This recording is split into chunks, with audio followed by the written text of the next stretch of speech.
in.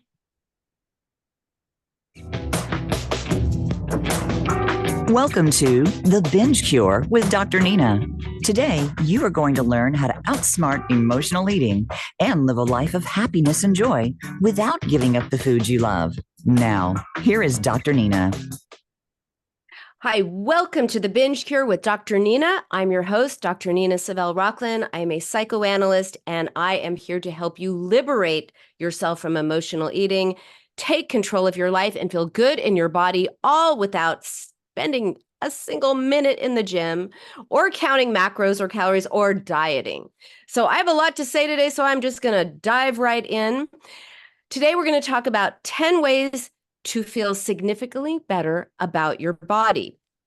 And by the way, if you are, well, you know what? I have so much to say. I am not even going to invite anyone to call in because I have that much to say. But if you are on the Instagram live feed as I'm doing the show on Voice America, feel free to drop a comment or a question. So I got an email from a listener who said, I feel like I won't be able to accept my body until it's perfect, and it is far from perfect. What are your suggestions on how I can feel better about my body while I'm in the process of losing weight? Okay, great question. But first of all, there is no such thing as a perfect body. But if you want to feel better about your body, I do have 10 tips that will help you while you're on the journey, just like my listener, to lose weight or to get healthier. Now, the Buddha says, cherish your body. It is yours this one time only. But we are not cherishing our bodies, are we? We are holding ourselves up to an ideal of physical perfection, whatever that is, and finding fault with ourselves all the time when we inevitably fail to meet our goals. And by the way, this is true of guys as well as women. You have probably heard the saying, it is just as hard to be Ken as it is to be Barbie. So to create a more peaceful and realistic way of relating to ourselves and our bodies, we have to challenge the idea that there's only one way to have a good body. It kind of reminds me of the saying, how do you get a bikini body? You put a bikini on your body. Ha ha ha. But anyway, if you don't feel good about your body, I am not here to tell you, oh, you must accept yourself as you are. That is unrealistic. But what I can give you are some tips on how you can feel better about your body as you are working to create changes. There is nothing wrong in my mind to want to lose weight, of wanting to lose weight. I get a lot of flack for this. How can you, as an eating disorder therapist, tell people it's okay to lose weight? Guess what? It's okay to want to lose weight, but just recognize what are your motivations? Are you losing weight because then you're going to have the life you want? Are you losing weight because then you're going to, like be a different person? In that case, that's unrealistic and we've got to examine that. But if you want to lose weight or get more fit because you're going to be able to wear some cute outfit or feel better in your clothes or just feel better in your body or do things that you want to do, great. Let's do that. There is nothing wrong with that. So the first tip to feel significantly better about the body you have right now, as you are potentially working to change it, or if you just want to know how to accept your body more, the first tip is to practice body neutrality.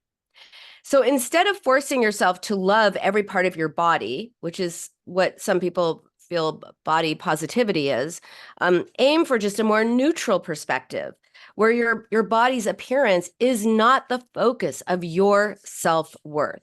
Body neutrality is the middle ground between the often unattainable goal of loving every inch of your body.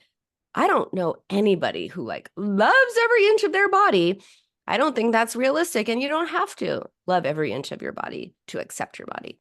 And the harmful attitude of body hatred. So in between total body acceptance, I love every inch of my body, and I hate every inch of my body, is body neutrality. It's about acknowledging your physical self without attaching a strong positive or negative emotion to it.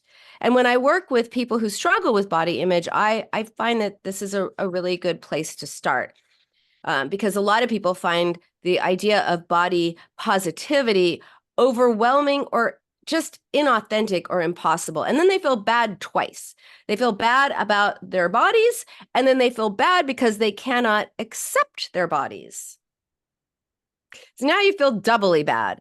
Bad for whatever, why ever you feel bad, and bad because you can't just magically like your body, love your body, accept your body. And now you feel double bad. And that's when maybe you go to the kitchen to comfort yourself. So this is not realistic in my experience of over 2 decades treating people with eating disorders, exclusively treating people with eating disorders. It's just not realistic. So instead of pushing yourself to love parts of your body that you have historically struggled with or hated, body neutrality just encourages you to acknowledge their existence and their function. So instead of forcing yourself to say, I love my stomach, which might feel completely ridiculous, you can say, you know what, my stomach helps me digest the food that nourishes me. And I don't love it, nor do I hate it. And what you're doing is you're switching your focus from appearance to function. So it's a really subtle change in perspective, and it takes you from trying to love your body or, and failing, or just filled with hatred for your body, to just kind of coexisting, neutrality.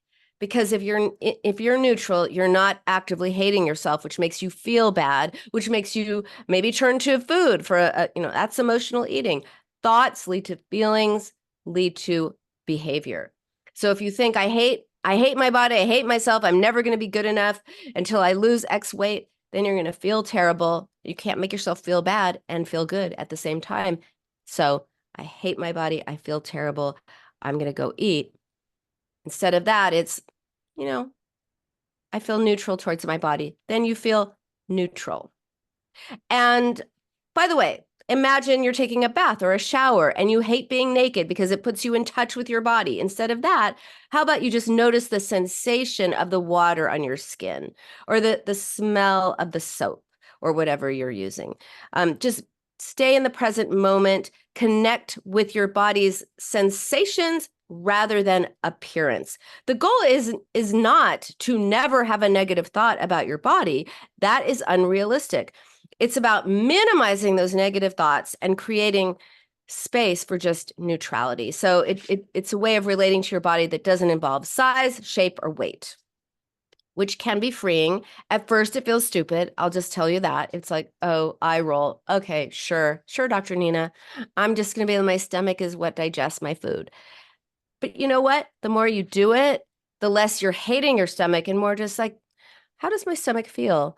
And like with anything, practice makes progress. So start small, and over time, you're going to find this practice of body neutrality not only changes how you view your body, but it frees you up to think about other things. Because when we're so focused on, oh, I hate this and this role and this and all the thoughts, your mind is occupied with that.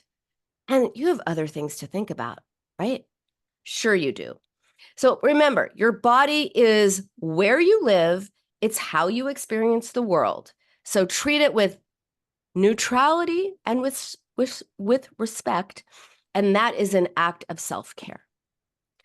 The second tip is to practice mirror work. And that means standing in front of a mirror and finding some part of your body that you like. And standing in front of a mirror might feel uncomfortable or even scary. But stick with me and keep an open mind, because this exercise can be very, very, very helpful. We have this, we look in the mirror and we see what we're looking for. Right? We see the evidence we're looking for. If we're looking for evidence of how we don't like our body, we're going to find it.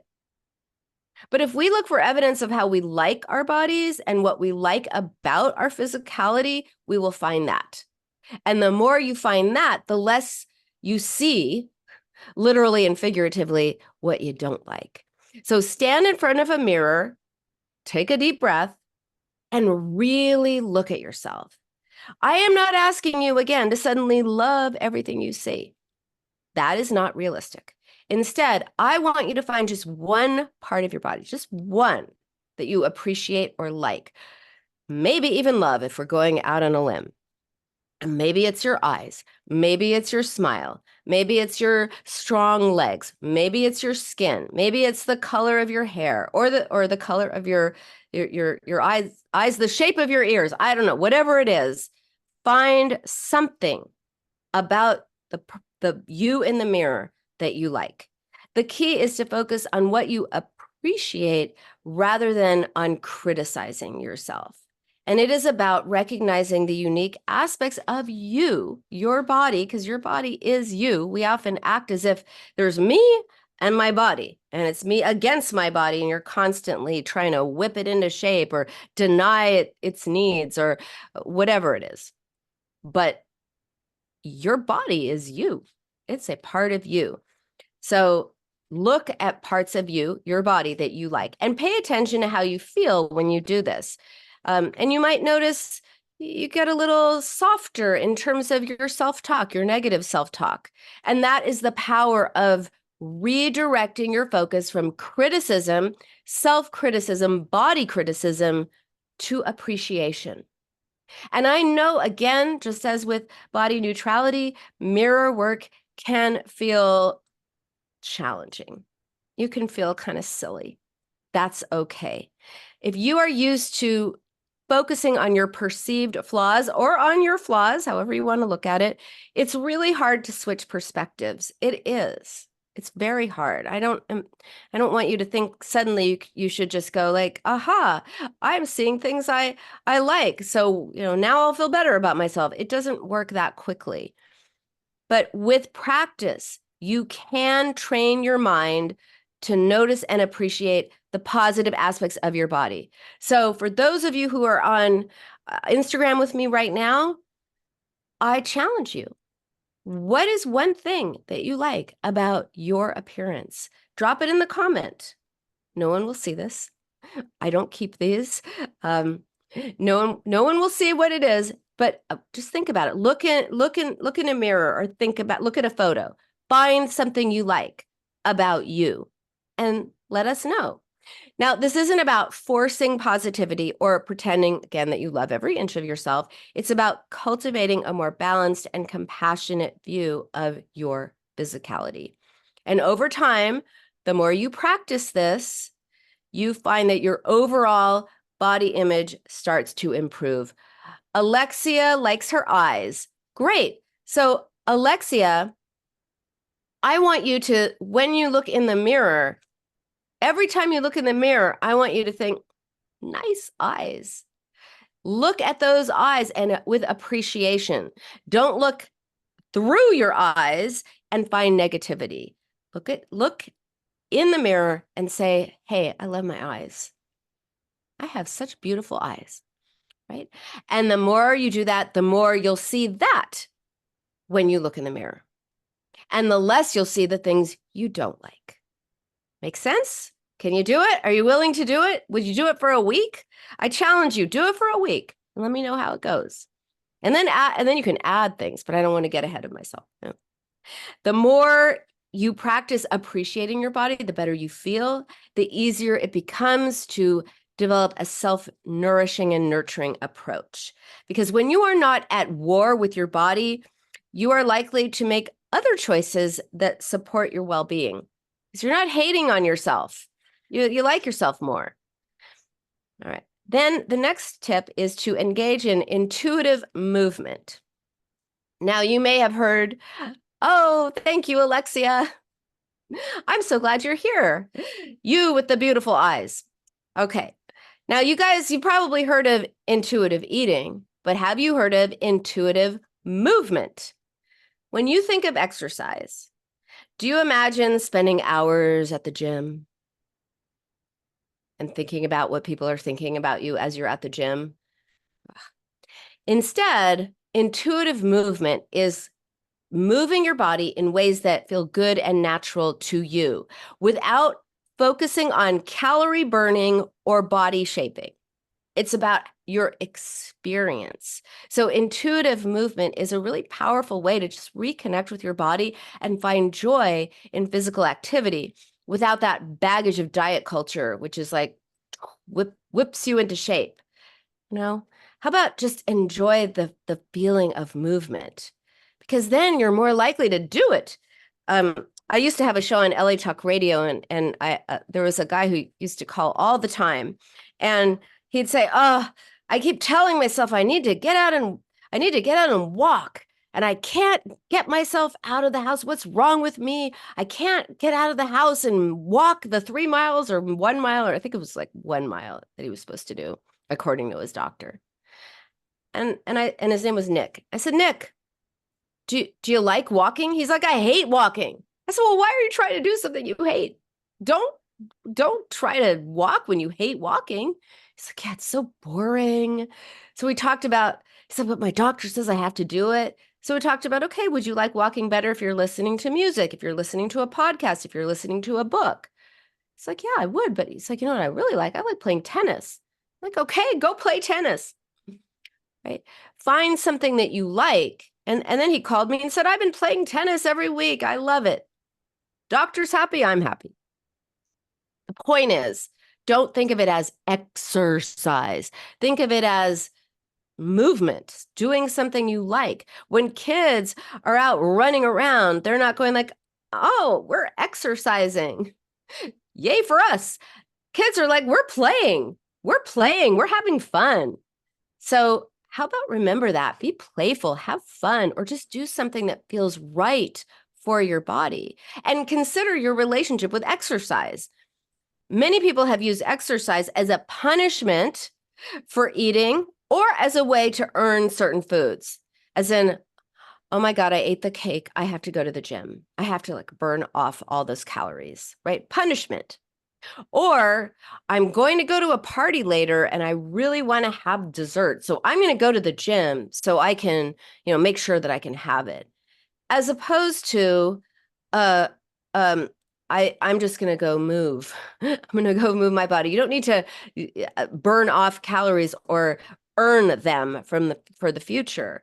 When you have that attitude of earning or punishment, it turns movement into a chore or a source of anxiety or something you have to do because you are bad or because you want to be good, rather than a self-care. It's a form of self-care. Movement is self-care. Notice I'm saying movement and not exercise.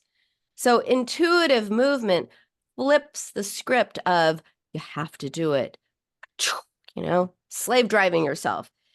It's about tuning into your body's natural desire to move and honoring that in whatever way feels right for you. And this could be stretching when you wake up. Maybe you just want to start with stretching. Hi, Mohammed. Great to see you here on Instagram. Uh, or it could be dancing around in your living room, right? Putting on some music, dancing around. Maybe you're alone. Maybe your kids are laughing at you. That's been known to happen in my house. My daughter is like, rolling her eyes. "I can't believe you, Mom." But anyway, I don't care. I'm dancing. It's fun. Or walking around the block, or like Nick, go play tennis. The key is shift your focus away from external motivators like burning calories and instead tap into your internal cues. How does your body feel when you move in a particular way? What types of movement do you like? What do you enjoy? And experimenting with different things can also be really helpful. So maybe you were really curious about yoga, but you are a bit nervous about going to a yoga class because you imagine a bunch of perfect people in perfect yoga outfits, and then there's you. And if that's too scary, because if that's what you're thinking, you will never go to that yoga class, will you? Or if you do, you'll be so anxious, it'll be horrible. So instead, put on YouTube. Try a yoga or a Pilates or a stretching video on YouTube. Do it that way. See how that feels. Or maybe you loved swimming when you were a kid, but you haven't done it in years. find a pool if you don't have one, go swimming. Reconnecting with activities that really bring you joy, it's going to make you feel good. And you're not going to feel like you're exercising. You're just going to feel like you're moving. And it's not about performance. It's not about achievement. There's no need to push yourself to exhaustion, to pain. If you do not enjoy the movement, like Nick did not enjoy walking, it is okay to try something else. And again, this approach really reframes exercise as a form of self-care rather than about control. So it helps you, it really helps you enjoy physical activity as a source of enjoyment and well-being instead of a tool for weight control. And the more that you're just thinking about like, how does this feel in my body? You're not thinking about how do I look doing this? So give yourself permission to move in ways that feel intuitively good to you, whether you're dancing in your living room like me, or stretching or swimming or walking or whatever, chair yoga even. Your body has an innate wisdom. It really does. Your body knows what you need. Really does. So trust your body, listen to it, and move with it, not against it. All right. So far we have talked about body neutrality, mirror work, intuitive movement. The next is do a diet culture detox. Here's what that is. Identify and challenge diet culture messages in your environment and replace them with a more reasonable perspective. Now, what do I mean by that? So diet culture. Diet culture is like air pollution. I live in LA, so I know, as my grandmother would say, I know from air pollution.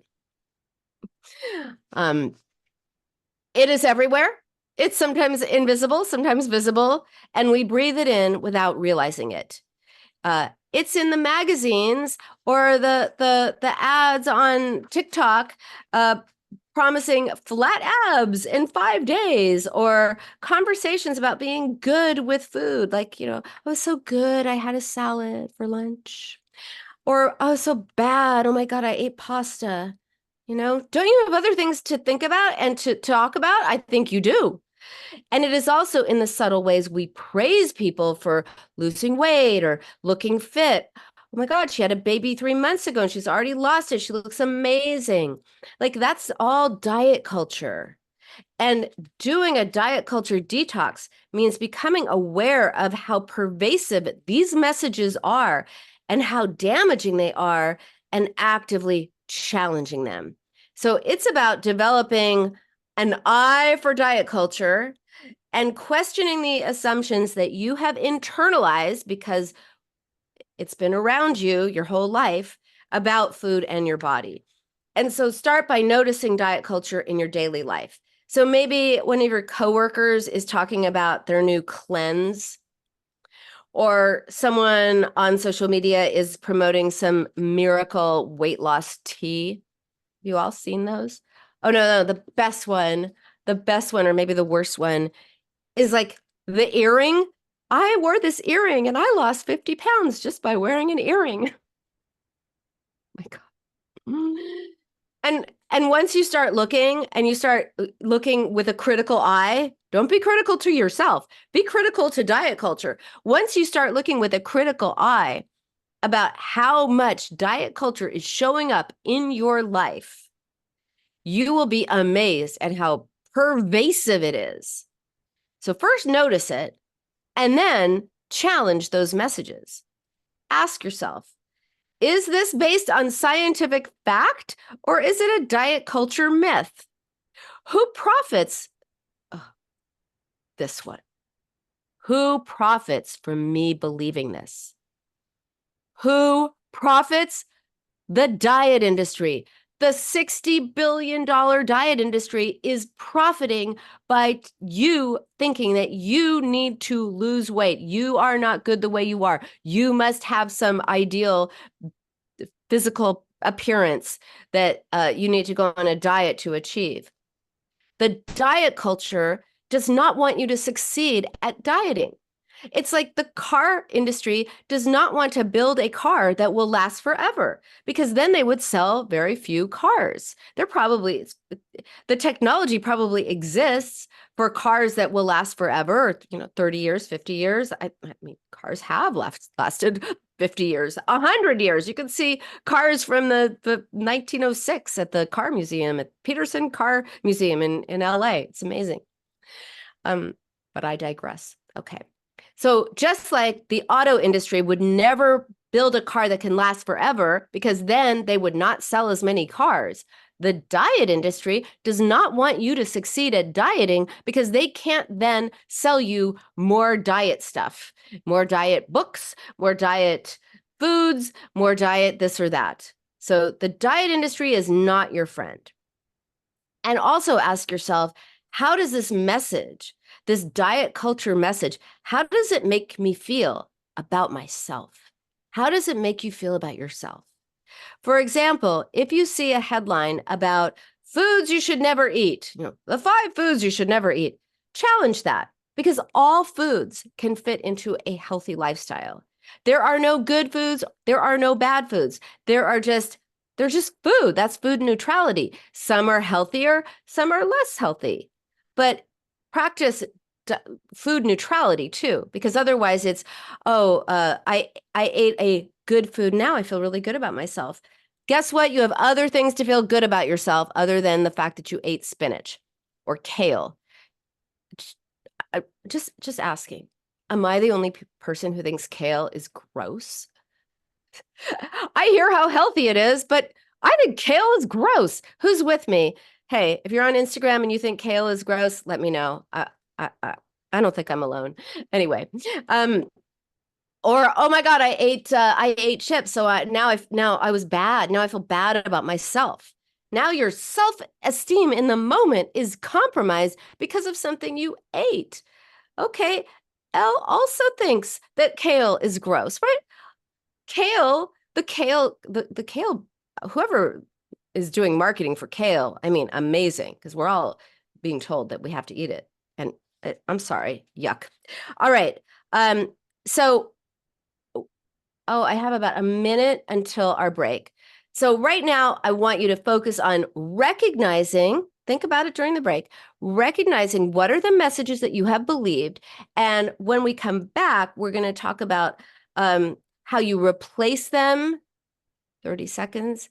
Jordan, my engineer, is giving me the countdown. Okay, we're going to talk about how to replace them with more balanced, compassionate perspectives. So as an example, instead of I need to lose weight to be happy, my worth is not determined by my weight. And by the way, for anyone who thinks that they will be happy when they lose weight, no, actually, when you are happy, then you will lose weight. And on that note, I'm going to take the break. If you're on Instagram, I'm going to stay with you, and I'll be back in 2 minutes, and we're going to talk about other ways to feel significantly better about your body without losing weight. See you in a bit. All clear. Back in 2. Thanks, Jordan. Hey, everyone on Instagram. So having heard, not all of you have heard everything, but we're talking about body neutrality, mirror work, intuitive movement, and doing a diet culture detox. When we come back, I have many more to discuss, but I want to know from you which of these resonates with you the most. And what is one thing that you are willing to do differently starting now? What is one thing you're willing to do differently? Are you willing to look in the mirror like Alexia and say, you know what? I like my eyes. I'm going to see something that I like about me. Are you willing to think in terms of body neutrality rather than too big or not good enough? Are you willing to practice some intuitive movement or challenge diet culture or all of the above? Even better.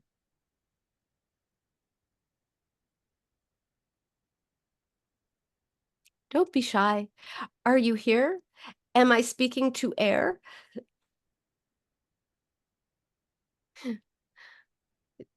It's just between you and me. This isn't going to get saved anywhere. All of them, Alexia. Yes. Wonderful. And as with anything, practice makes progress. We're really doing a paradigm shift here. You've been indoctrinated. We've all been indoctrinated. Hi, Heather. Great. Love it. Sorry to interrupt, coming back in 15 seconds. Coming back in 15 seconds. Okay.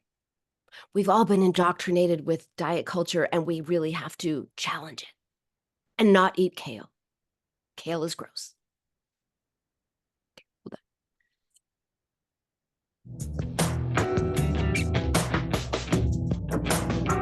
Welcome back to the Binge Cure with Dr. Nina. Have questions for Dr. Nina? Join her on the show at 866-472-5792. That's 866-472-5792. Now back to the show. Welcome back to the Binge Cure with Dr. Nina. Today we are talking about 10 ways to feel significantly better about your body. We talked about body neutrality, mirror work, engaging in intuitive movement, and now we're talking about diet culture detox. And before the break, I was talking about how do you identify diet culture and really be on the lookout for what those messages are that are so destructive. And then once you identify those messages, it is time to replace them with other messages and different kinds of self-talk. So instead of, oh my God, I was so bad for eating that fill in the blank, pasta, cake, sugar, anything with a carb, whatever it is, you say, you know what? I really enjoyed that cake as part of a balanced approach to eating. That was good. Was it yummy? Yes, it was. I have one food rule. For those of you who are new to my binge cure method, I have one food rule. And that food rule is it has to be yummy. Because so often we eat things that we think are healthy and we feel so deprived. And eventually we want something that's yummy. And that's where emotional eating, binge eating, all the things happen. So if everything you have is pretty yummy, you're not going to feel so deprived. But that's a whole other show. Okay. Also, unfollow the social media accounts that make you feel bad about your body. Just unfollow them. You do not need that in your feed.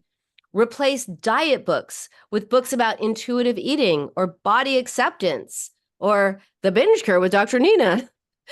the binge cure, 7 steps to outsmart emotional eating, my book. So couldn't help the shameless plug there, but shameless self-promotion. But there you have it. Surround yourself with people who talk about their bodies and food in more neutral or even positive ways, or who, better yet, don't talk about their bodies and don't talk about food. Diet culture is really deeply ingrained in our society, and detoxing from it, don't detox from sugar, don't detox from whatever food group, detox from diet culture. It is a process. And you will still have days where you will fall into those old thought patterns. That is okay. Change is not just flipping a switch. Change is a process. The important thing is to stay aware and keep questioning, keep challenging, and keep moving towards that more balanced perspective. And as you liberate yourself from these restrictive and ridiculous ideals, you create space for a more peaceful relationship with yourself and your body and for other things in your life. So often there's all this food chatter, body chatter, food noise, thinking. So many people say this, and I remember thinking it myself. When am I going to stop thinking about food all the time? Just so sick of thinking about food all the time, thinking about your body all the time. It is just so wearing on you. It's exhausting. Not just the eating part, it's the thinking about it all the time, the obsession, the preoccupation. It's too much.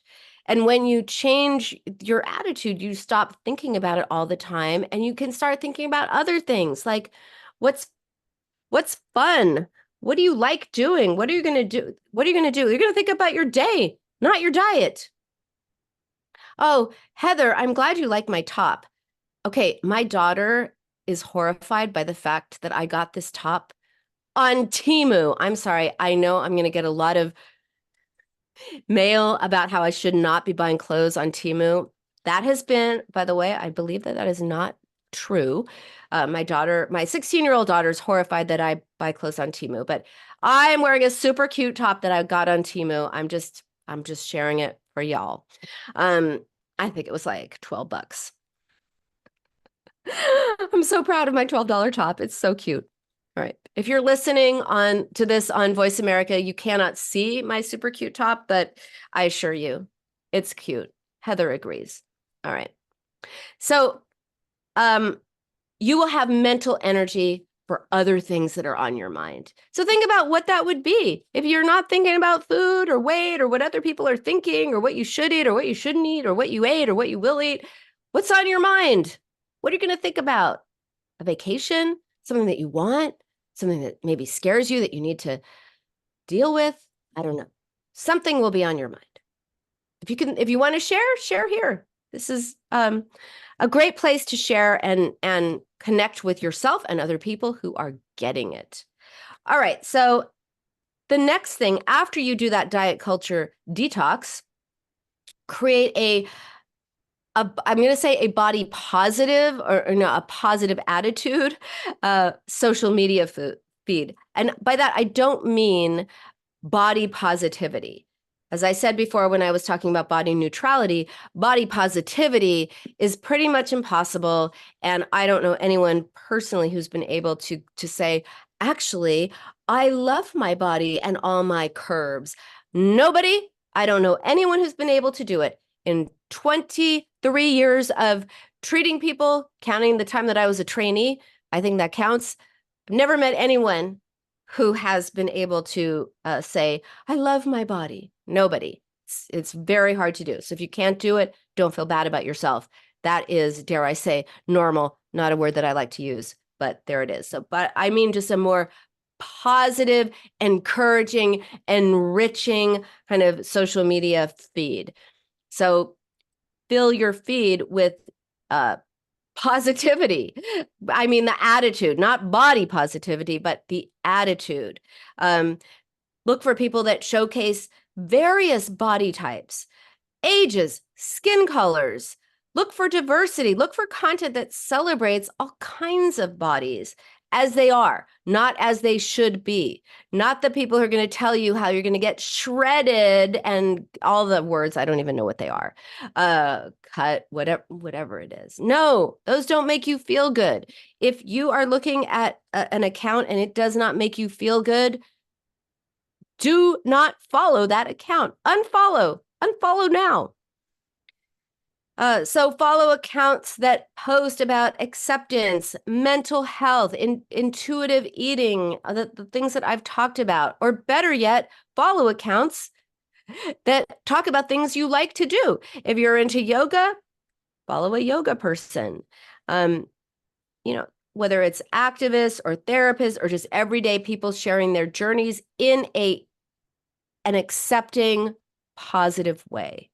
Surround yourself with images and messages that reinforce the idea that there is no one way to have a good body. A good body is a body. All bodies are good because, the alternative is to have no body and then you're dead. So that's no good. So it's not about swapping one unrealistic ideal of a body for another. It's about expanding your vision of what bodies look like and challenging the narrow beauty standards that we have been conditioned by the diet industry to accept. Just curate a more positive feed for yourself and pay attention to how it affects you, because you might notice that you will feel less pressure to look a certain way. You really will, because we don't realize how much we're pressured until we don't see those images. Back when I was a trainee, I didn't work at this inpatient eating program, but a friend of mine did. And she said, and at the time, remember, this is 20 something years ago when they banned magazines. There was no 20 something years ago, there was no Instagram there was Facebook, but it was barely there.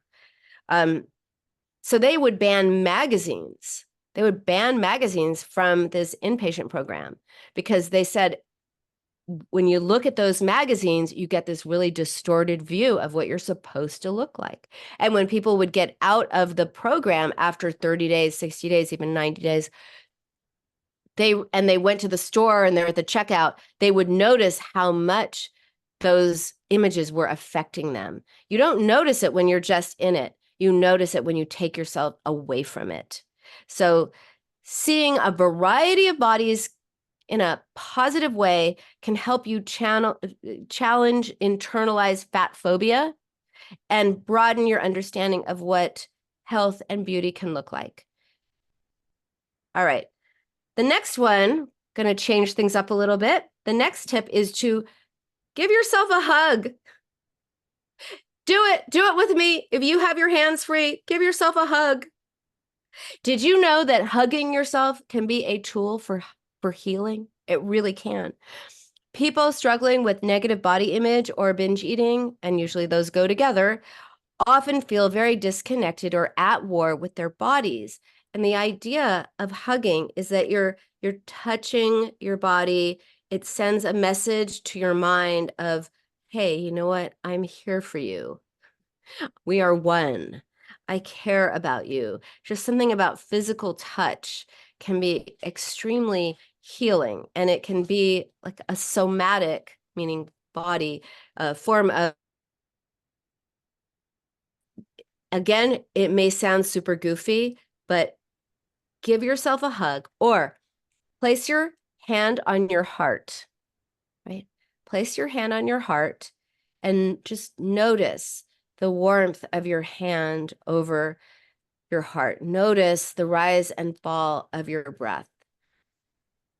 And this, just noticing, taking a moment to notice whether you have your hand over your heart or whether you're giving yourself that hug, it can activate your parasympathetic nervous system, which helps you calm anxiety. It reduces stress.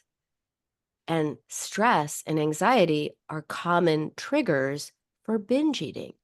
So when you feel that urge to binge, in addition to all the work that I am always talking about here and in my books, when I give talks, I'm always talking about it's not about willpower, it's about why power, recognizing why you're turning to food instead of focusing on what you are eating. That is really important, but it's also, you can also try this. You can just, as you're thinking about that, give yourself that hug. Give yourself a self hug. It just gives you that pause, that moment, that connection with yourself and your body that creates space between the urge to binge and the action. Because wanting to do it is not the same as doing it. And when you touch yourself, there's something about touching your skin, touching your body, getting in touch with your body, that helps you remember that your body deserves kindness and care, no matter what the scale says. And self-hugging is one way of just kind of physically embodying that truth. You are worthy of a gentle, loving touch. You really are. And you can give that to yourself. It may not be the same as getting a hug from someone else, but you know what? If you don't like getting hugs from other people because you're worried that they're feeling your body and having judgmental thoughts, who hasn't been there? Giving yourself a hug, it's not the same as a good hug from someone else, but it's better than nothing. So just start small, hand on your heart for a few seconds every day, move it to a hug, and over time, you're going to just feel more connected to your body self. And by nurturing a more compassionate physical relationship with yourself, you are really cultivating, that healing between you and your body. Quick story. I once, before I dated my husband, before I found my husband, and I've talked about how I went on 104 dates before I met my husband. So I am a dating pro. And then I met my husband. We've been married over 20 years. So, all that dating paid off. But one of the guys I went on a date with told me this. He told me, I have such control, he tells me. And then goes on to say that when he has to go to the bathroom, he holds back and he will not give in to his body. This is what he's telling me with great pride. He will not give in to his body until he absolutely has to. And he was just so proud of this. And when I tell the story, people are like, that's the weirdest thing I've ever heard of. What? And yet, don't we all do that? You know, those of us in diet culture, not me, not anymore. I will not give in to my needs. I will not take care of myself. I will not. I am fighting my body. No.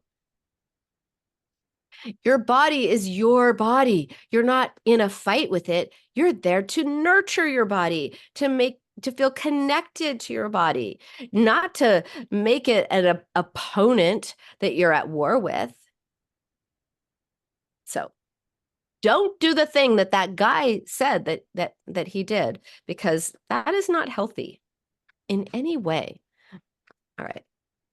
Okay, I'm running out of time. I don't have a lot of time so I'm going to kind of go through the rest of these quickly. The next one is create a body image time capsule. So have you ever come across an old photo of yourself, and when it was taken, you looked at it and you were just like, oh my God, cringe. I can't even look at it. I look so horrible. But then when you come across it years later, you look at that photo and you're like, oh, actually, what was I thinking? I look so cute. I wish I looked like that. Right? Have you ever had that experience? And when you see yourself with new eyes and you realize you look perfectly fine or even good. Why did you think you look so horrible? Why did you think you look so fat? That's the point behind this exercise. When you put your thoughts on paper, you create a snapshot of where you are right now. It isn't about judgment. It's about just honesty and self-reflection. So what you do is you write about how you are feeling about your body, the good, the bad, the ugly, all of it. And then by revisiting that writing in the future, you can give yourself an ability, you give yourself the chance to see how much your self-image has changed. So I'm not talking about a time capsule of years. Just write your thoughts down now, the good, the bad, the ugly, and give yourself a note in 4 months. Look back at it. See how much has changed. You might notice certain criticisms have softened. You've developed more compassion for yourself. You are practicing intuitive movement. You are practicing body neutrality. You're looking in the mirror and going, oh, I like that, and that. Instead of, oh, I hate that, and that. And you might be able to see how much has changed. So this exercise is really about acknowledging your journey and celebrating the steps that you've taken towards a healthier relationship with your body. Another one is, I'm going to skip to this because I'm going to skip over body mapping. Draw an outline of your body, fill it with positive words and images, things you like about yourself, and then look at it. Then write a body apology. I used to have a blog. I still have it. I just haven't updated it in like 4 years. Make peace with food. And I had a guest post by one of my colleagues, and she's an author, a motivational speaker. She wrote a guest post called A Body Apology. And I think it's really thought-provoking. I am going to read her body apology, because she writes, imagine you had a friend, and 24 hours a day, this friend was working for you, doing all kinds of really important things, holding you up, helping you walk, helping you breathe, laugh, sleep, read, see, dream, hear sounds, touch things, feel love, and countless other miracles. And after all that help and nonstop work, your response was to criticize this friend, call them names, and tell them you don't like them or even that you hate them. Well, this is what many people do to their bodies. Our bodies work 24/7, and thanks to the media, we often do not appreciate our bodies and we hate our bodies. So here is her body apology. I'm going to just read some of what she wrote. Dear body, I am sorry. I am sorry for ignoring your hunger signals for so many years. I am sorry for making you drink disgusting diet shakes and eat tasteless diet food. I am sorry for stuffing you with excess food and then shaming you when you were only responding to the starvation and self-hate that I was inflicting on you. I am sorry for comparing you to other women and thinking you were supposed to look like them. I am sorry I thought of you as an object to gain approval and attention rather than the amazing miracle you are. I am sorry for hating every freckle, lump, and bump on your skin. I am sorry for stuffing you into clothes that felt too tight and hating you when things no longer fit. I am sorry for criticizing you every time I saw your reflection in a mirror or in a window. I could go on, but I won't because I'm running out of time. So think about what your body apology is. And then last tip is to write a love letter to your body. It helps you move away from that critical voice that so often dominates our thoughts about our bodies, and it moves us towards appreciation.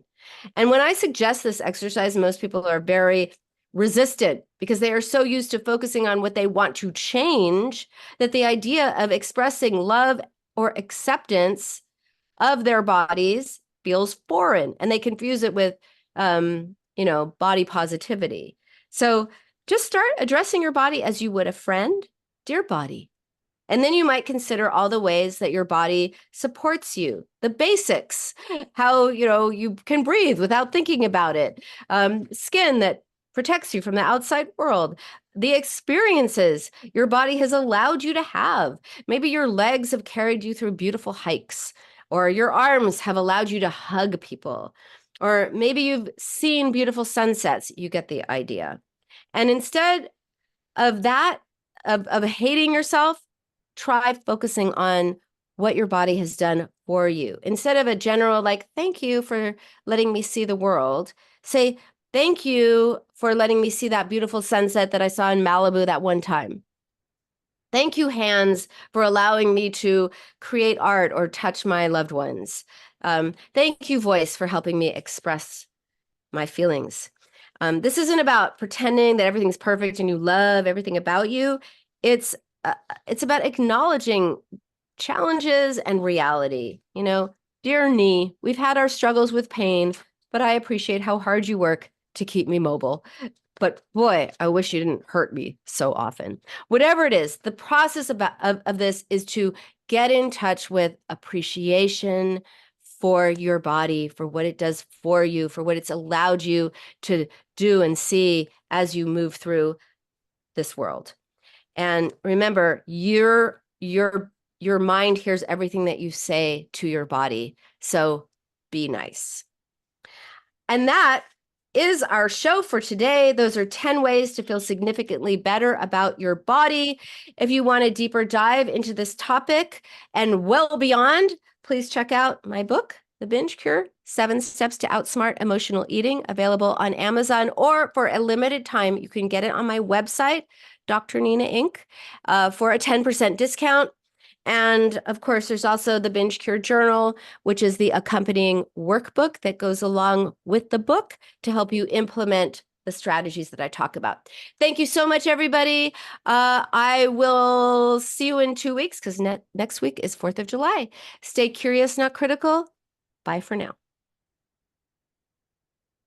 All clear. Great show. Thank you. Have a great holiday. You as well. All right. Thank you. Bye. Take care.